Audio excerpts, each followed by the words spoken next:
Hai, hari ni saya nak tunjuk cara ringkas macam mana nak set up sistem fertigasi kepada sesiapa yang berminat ataupun nak tahu betapa senangnya nak buat sistem fertigasi. Adalah sebegini. Barang-barang yang saya perlukan untuk miniature sistem fertigasi, katakan kita nak letak macam pokok-pokok kecil sebagai macam eksperimen lah. Saya biasa suka buat eksperimen. Ini boleh juga digunakan untuk anak-anak di rumah, motivasikan diorang untuk belajar pertanian kan. Kadang-kadang berguna juga. Masa diorang pergi tingkatan 1, ada macam subjek RBT.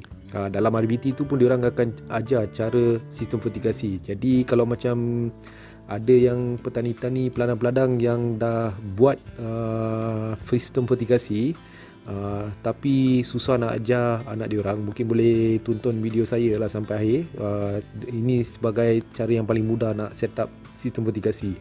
Jadi kita perlukan beberapa barang saja. Saya rasa kalau petani ataupun peladang ataupun kebun, pasti diorang dah familiar dengan barang-barang yang saya akan guna. Okey, jadi barang yang saya gunakan adalah barang yang kita familiar sajalah, macam dripper, penitis air. Saya pakai microtube yang saya biasa guna untuk kebun saya. Lepas tu tube poli yang kecil. Lepas tu saya guna, sebenarnya yang ni saya beli dekat kedai runcit bekas plastik ni. Lepas tu saya spray warna perang sikit, silver, nak kasih dia cantik-cantik sikit sajalah untuk tujuan buat video. Macam ni pun boleh memotivasikan budak-budak kat rumah. Mana tahu anak-anak dia tengok ni saja dia mungkin minat. Oh, pertanian ataupun peladang macam ni ke diorang buat. Senang. Fertigasi tu diorang ingat mungkin complicated, susah, tapi bila tengok sistem semudah macam ni, mungkin diorang pun rasa oh, senang juga nak buat macam ni, bukan susah sangat. Yang ni kita guna sebagai tangki nutrien. Saya beli dekat kedai runcit RM1.70 macam tu je, yang balang besar ni. Sebenarnya dia ada penutup, tapi ini pun saya spraykan saja nak nampak cantik. Lepas tu saya tebuk lubang. Saya pakai tube poli yang kecil. Kenapa saya tinggikan aras tangki ni? Sebab katakan kita ada dua cara. Biasa dekat ladang, tangki semua duduk dekat lantai, sama paras dengan pasu ke poli ke ataupun tanah. Tapi kalau setengah ladang tu diorang tak nak guna elektrisiti ataupun tak ada fungsi, tak ada supply elektrisiti. Jadi diorang akan buat macam tower supply air. Mungkin dia pakai sekali saja pump naikkan air ke tangki tu. Lepas tu bila tangki tu tinggi, pipe tu keluar macam 4 cabang ke 5 cabang. Ini saya buat satu cabang saja, tapi setengah orang dia suka buat 5-6 cabang. Dia akan pergi ke 5-6 baris pokok ataupun polybag. Lepas tu daripada cabang tu dia akan alirkan air lah. Jadi air tu melalui tekanan dia akan turun, dia akan melalui polypipe, lepas tu pergi penitis air, set penitis air, lepas tu dia masuk ke dalam Jadi macam tu saja. Jadi senang untuk tunjuk ke anak-anak macam mana nak buat cara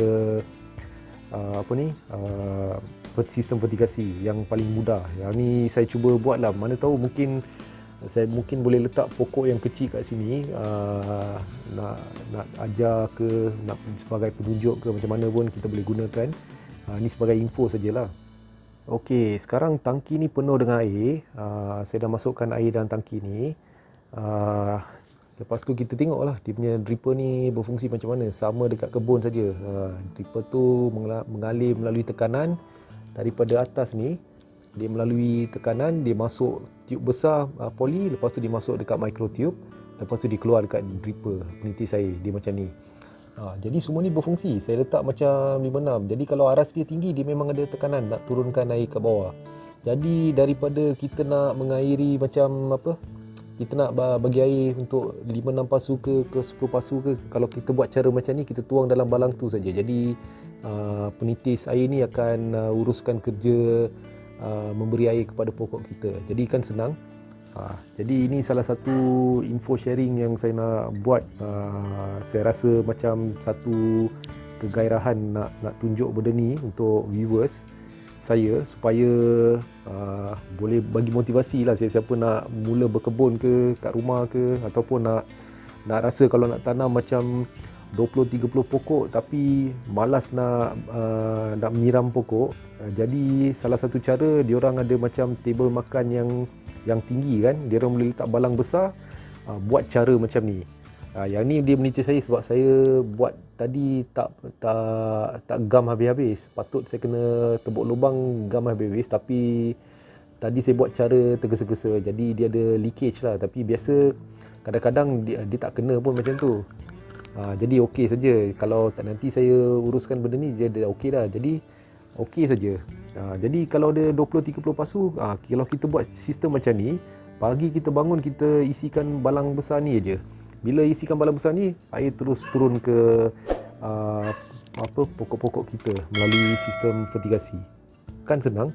Okey, itu saja saya nak share. Thank you. Bye.